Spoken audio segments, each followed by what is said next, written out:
Hello, hello, my friends. Welcome to this Facebook Live.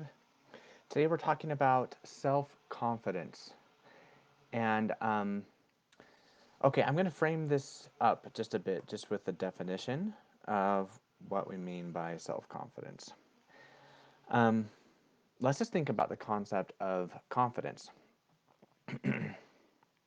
Confidence comes from an assurance or certainty. And this can look like, hey, I have confidence that I can make a chocolate chip cookie. If we take that simple example, confidence means that you have certainty that you can do that successfully. And that likely will come from experience. Experience in making some chocolate chip cookies before, giving you confidence that you have that ability. You can make a good chocolate chip cookie. But what I'm talking about today is going to be a bit different than this. I'm talking about self-confidence. It's not this general confidence, it is confidence specifically in yourself. So the definition we're going to use today is a feeling of trust in your own ability, your qualities, or your judgment. This just came from dictionary.com, right? That's the definition of self-confidence, and that's the definition that I want to set up for this conversation. Why does this matter? When you are dealing with a physical limitation, or you're being impacted by another person's physical limitation, this scenario is full of so much ambiguity, a whole lot of decisions that need to be made, a whole lot of emotion and challenges that can't very well be predicted. Things that come up that you didn't foresee. And when you are in that kind of situation, you're being impacted by a physical limitation or someone else's physical limitation, the self-confidence, if you have it, can reduce so much suffering. And the opposite is also true. If you are filled with self-doubt and you do not trust your abilities, your qualities, or your judgment, you will be in a circumstance that's already difficult, and you'll be adding so much more difficulty to it. You will be adding so much suffering. And so the beautiful thing, the amazing thing, the reason why this is our topic today is because self-doubt or self-confidence in this context is not something that you are born with. It's not something that you have to be gifted with. It's not something you're dependent on others for. It's not dependent on your past experience. It is something you create. Self-confidence is something you create. It is in your control. And if you've been following me through these Facebook Lives every second and fourth Saturday of the month, you know that I am entirely focused on things that are within our control. Because when we're impacted by physical limitation, like my rheumatoid arthritis, or my daughter who was born with bilateral sensory neural hearing loss, those circumstances are outside of my control. I can't change them. They are just facts in my life. And they come with a whole lot of difficulty. But there's also so much within my control. And that is what I have learned and I have seen over and over. And for so long, I was focused on the things I could not control, and I suffered a whole lot because of it. And I've made this shift in my life to focus on the things within my control. And self-confidence is one of those things. Self-confidence is in your control. It's something you create, it's something you generate by the things you think about yourself.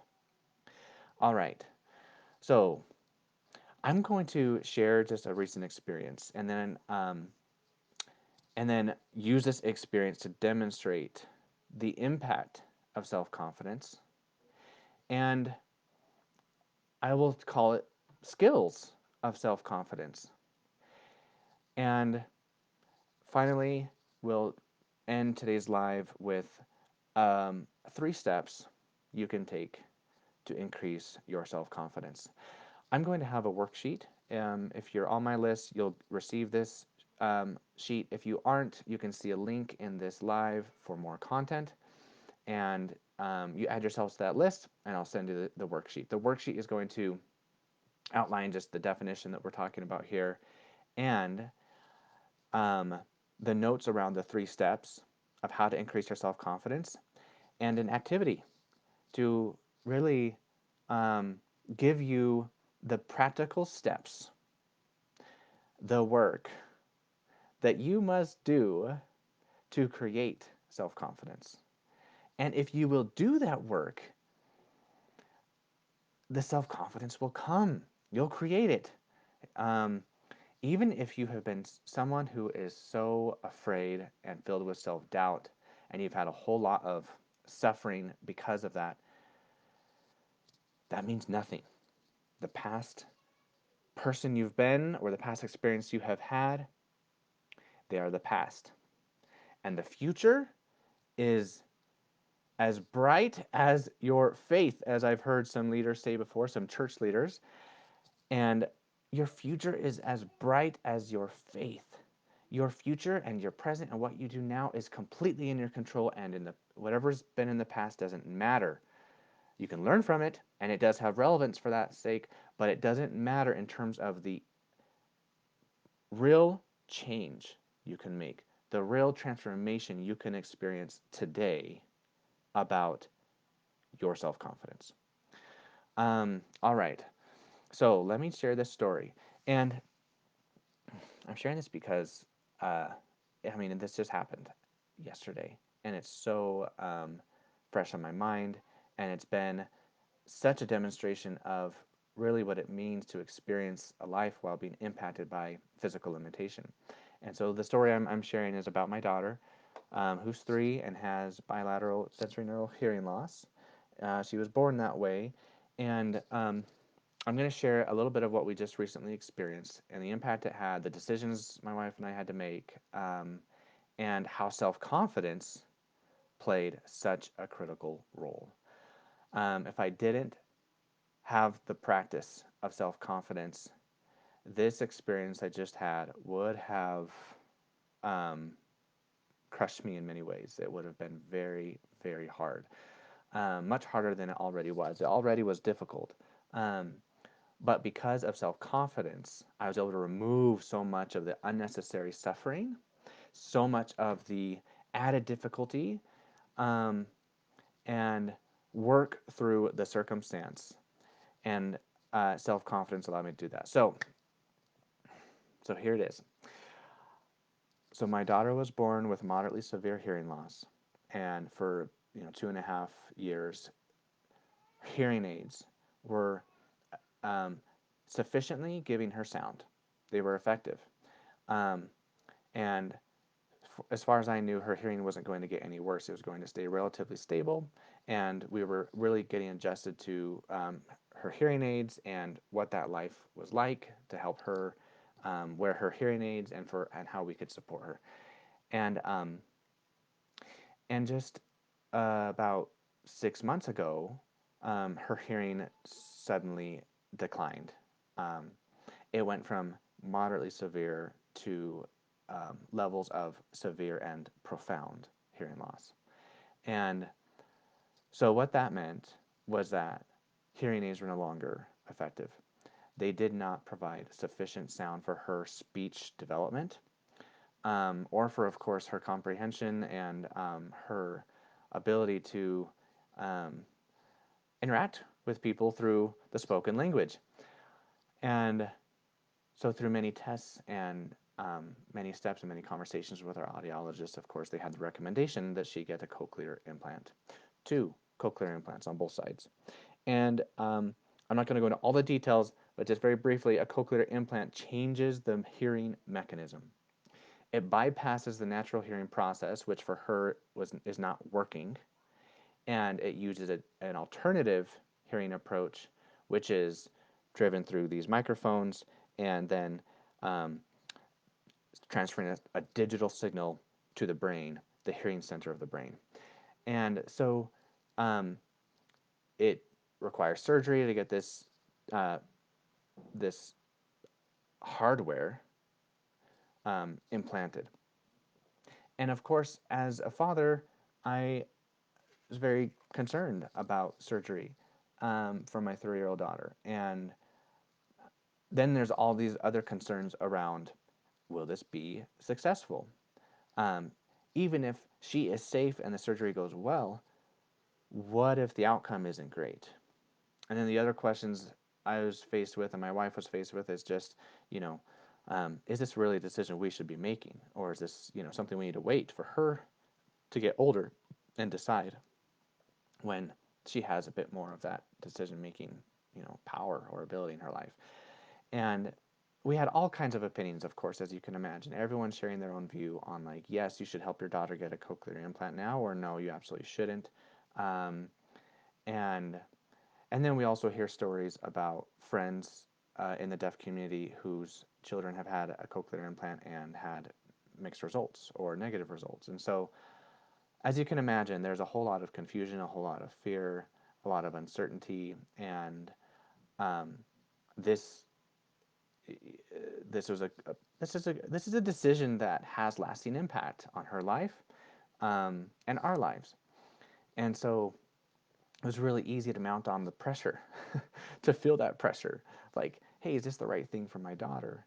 And um, so we took it one step at a time.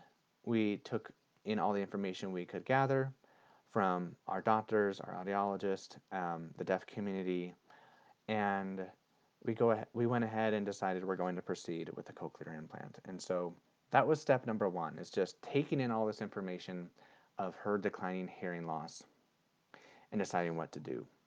And um, that is a moment that can be filled with so much spinning and confusion if you have a whole lot of self-doubt. And um, self-confidence, on the other hand, is a trust in our own abilities, our own judgment. And I'm going to add that trust in my own judgment comes through partnership with God. And that's one way that I also um, increase self confidence, is through prayer and regular conversation with God. And so, through that process and with self confidence, was able to make a decision and move forward. But that wasn't the end of the journey. Then we had, of course, all the work leading up to the surgery and a whole lot of questions and doubt that came throughout each of those steps. And um,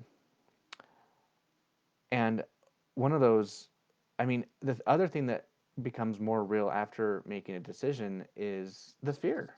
When you are sitting in indecision, it actually allows you to avoid a lot of fear because you're not committed to anything yet.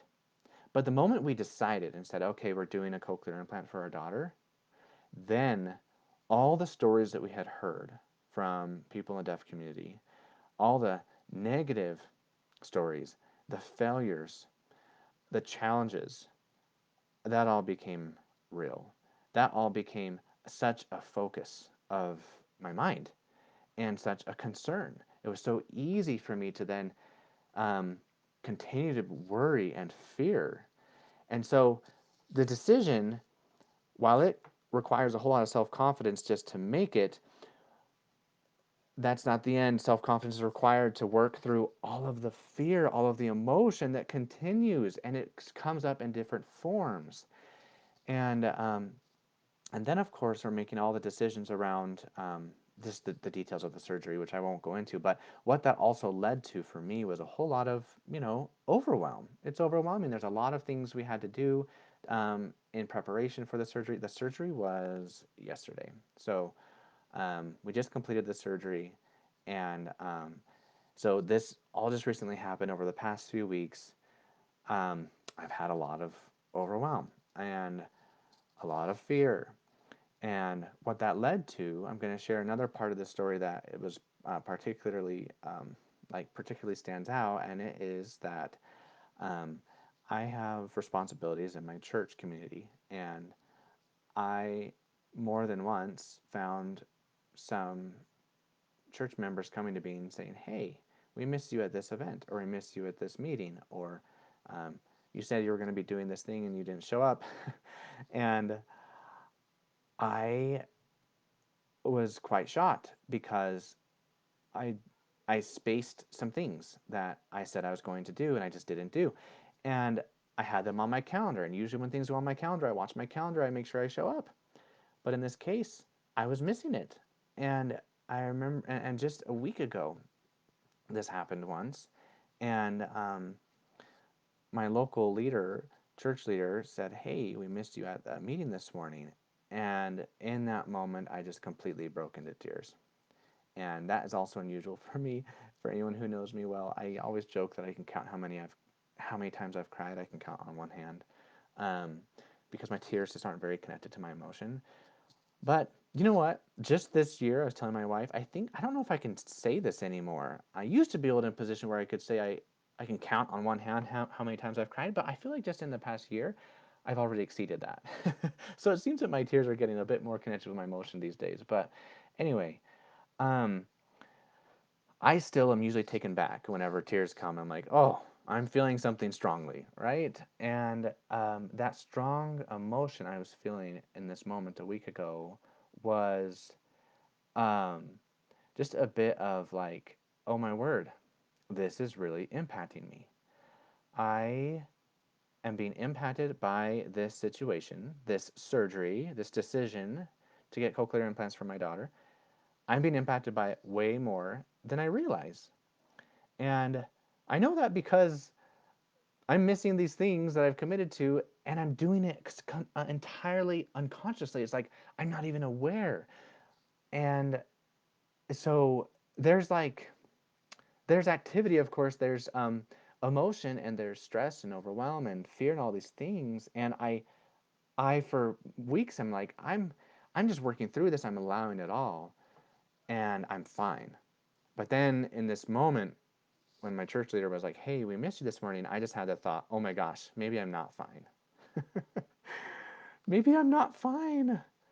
And that's where the breakdown came. That's where the tears came. It's just like, maybe I'm not okay. I think I need help. and and I shared that moment in this journey to demonstrate and to actually normalize these moments when we are dealing with the real impact of your own physical limitation or someone else's who you love or who you're supporting. It is okay to have these moments of breakdown. It's perfectly okay. And it does not mean something is wrong with you. It does not mean you are broken. It means you are experiencing this exactly how you're supposed to. And um, so we had the surgery yesterday. There's one other moment there I want to share, and it was leading up to the surgery. We took our daughter into the hospital and we're getting her prepared. And we made a decision about, a relaxant that she can have right before she goes to the operating room. And of course, with the goal to make it a to reduce, her anxiety or discomfort. But this particular medication had the opposite effect on her, and she went into a whole lot of fear and outrage, and we couldn't do anything about that. She had already taken the medication. She was already in this emotional state, and we just had to do our best to support her in that. And after we left her and she's in the operating room and we are in the waiting room, for now hours. We have to think about how that just went. And it was so easy for my wife and I to think, we did the wrong thing by giving her that medication. Um, and it was so easy to go to a place to like just beat up on myself and be like, why did I make that decision? And um, I watched myself do this. I watched myself want to fix something, and then I reminded myself that there was nothing here to be fixed. What decision we made related to that medication and how that moment went, it's now in the past. It can't be changed. It is what it is. And I also I could have easily gone into a whole lot of like self judgment and be like, you made the wrong choice. And um, speaking of trusting one's abilities, qualities, or judgment, I was using that scenario to completely berate. Is that the right word? Like berate myself, berate my judgment, be like, absolutely, you don't have good judgment, right? And so, as I reflect on this experience, there's a few things I want to point out here, and I want to now talk about what self confidence is, what it looked like throughout this journey, and how I worked through each of these moments. So, um, just so you know, the outcome, of course, the surgery was successful. The doctor said everything went well. We were so pleased to hear that, and now, of course, we're just supporting our daughter as she's recovering from surgery. And in another 2 weeks, they will activate the cochlear implants, and that'll be the first time she gets that new sound. Um, so, the impact of self confidence. Here's the impact of self confidence. You're able to make decisions. If you trust your own ability, your qualities, your judgment, you're able to make decisions and move forward. And when you have trust in yourself and your judgment, your abilities, you also have trust that you can handle any emotion. You acknowledge that emotions are safe, they're okay to experience. And you have compassion for yourself when you have self confidence. You stop beating up on your past self. You accept outcomes. You know, you embrace the idea that what you did was exactly what you were supposed to do. This is the impact of self confidence. And doubt, of course, is the exact opposite. You don't make decisions, you just spin in confusion, you don't move forward, you avoid emotions, you beat up on yourself, you have no idea what compassion looks like, and you are resisting and fighting the current situation and any future outcomes. You're just fighting it all, and you're in victim mentality in that sense as well. Um, so these two scenarios, these are two ways to live. You can live in self-doubt and create all of this suffering in addition to the circumstance that's already filled with some challenges. Or you can create self-confidence and you can reduce so much suffering and be in a position where you can make decisions, move forward, allow an emotion, have compassion for yourself, and accept outcomes. So, um, when I was when I had that moment just a week ago with my church leader, and I was breaking down in tears and thinking like, "Oh my word, maybe there's something wrong with me." I just want to share that part of the story because in that moment, I was practicing self-confidence to let my church leader have whatever thoughts he was going to have about me in this state of vulnerability, right? And letting this emotion be seen by him. I also allowed myself compassion to just allow that emotion and accept it, whatever it was. I'm just like, oh, I'm feeling a lot right now. I'm just going to let it all come. And When I'm in self-doubt, self-doubt in that situation would have been, I'm so weak. I'm so weak. I am broken. There's something wrong with me. I should be stronger. I should be able to handle this better. But self-confidence was, there might be, um, I might need help.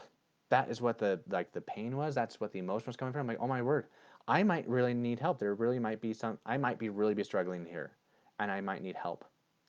And self confidence said what was, um, I'm worthy of help. It's okay to need help. It's okay to have moments of vulnerability. It's okay to have emotion. It's okay to space things, to miss meetings, or to not follow through on a commitment that I made. Self confidence says, I can trust myself through all of this, the ups and downs. I can trust that I will care for myself.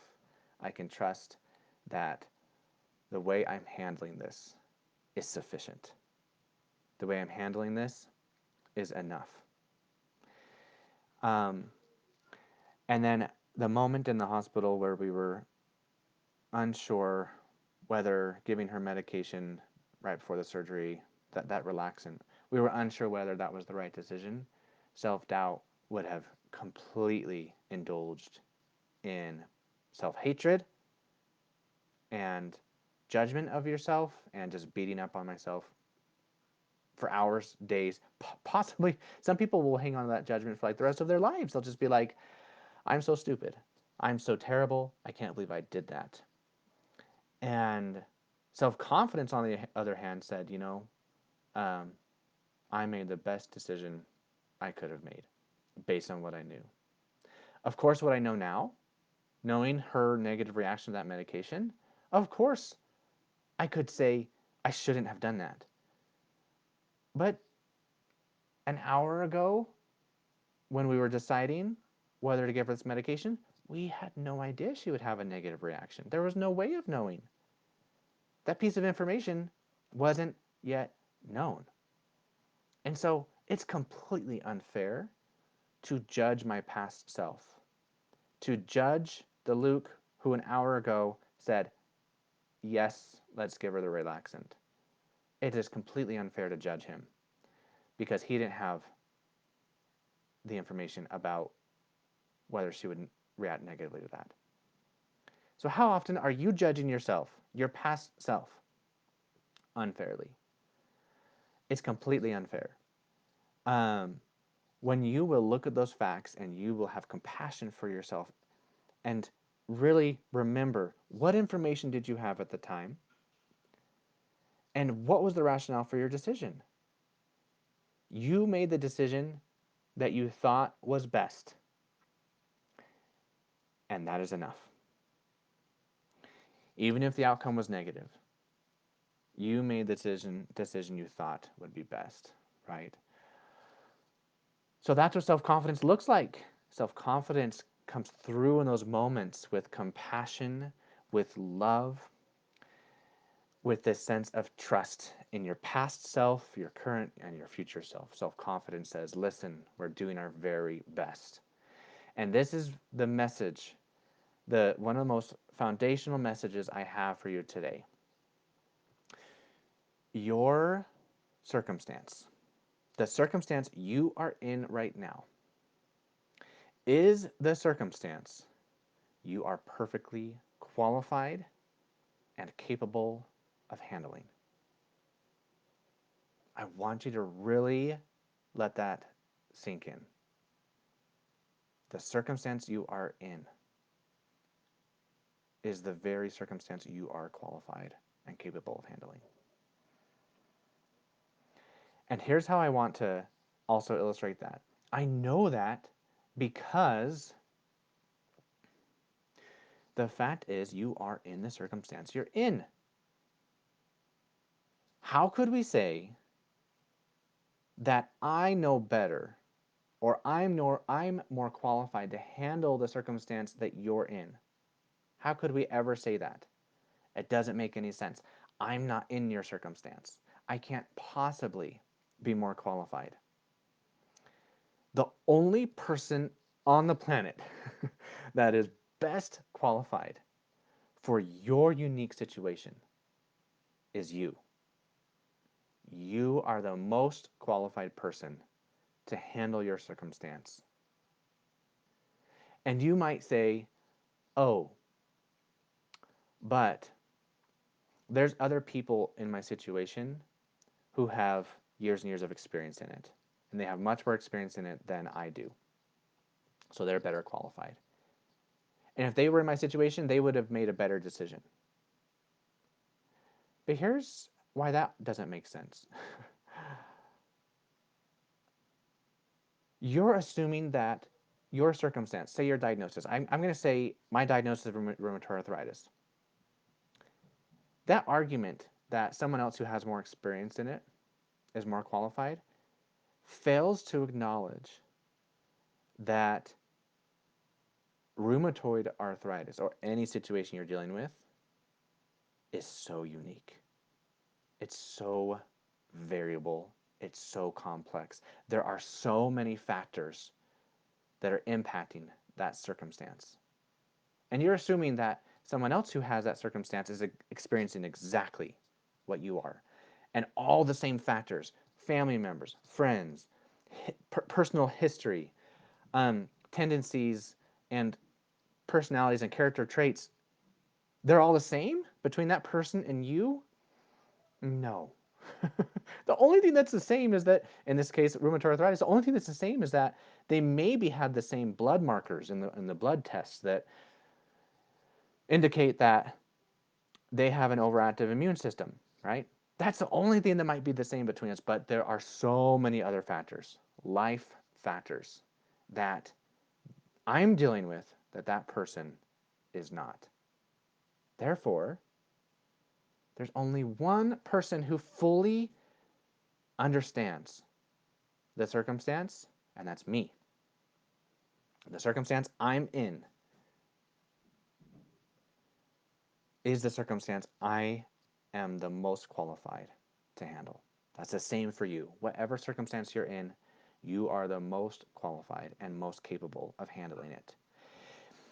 If you will see that, if you will let yourself be open to that idea, that alone is going to dramatically increase your self-confidence.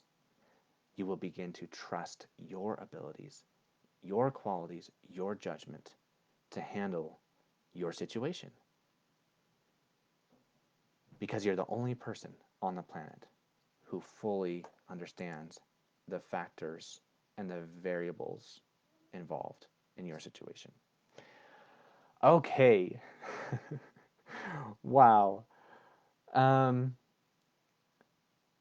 let me summarize with 3 practices to build self-confidence. The first, practice believing you are enough. Your abilities, your qualities, your judgment, it is enough for your situation. Of course you aren't perfect. Your abilities, your qualities, your judgment will never be perfect. Never. No one is perfect. So sometimes we can have self-doubt because we're like, we can see our shortcomings. But the truth is, there is no such thing as a person in your situation that wouldn't have shortcomings. What's true is that you are enough despite your shortcomings. You are enough. Okay, so that is a step to build self-confidence. Practice that belief. You are enough. What you know, and even your decisions that lead to positive and negative outcomes and things that you do knowingly that cause pain or reduce pain, all of it, it's enough. It is you doing your very best. And it is you learning by experience. and you operating within the very unique situation that only you understand. That is why you are enough in your circumstance. Okay, second step you can take to build self confidence, take action toward things that bring up negative emotion. And it brings up negative emotion you typically try to avoid. This is a practice that can be unrelated to your situation.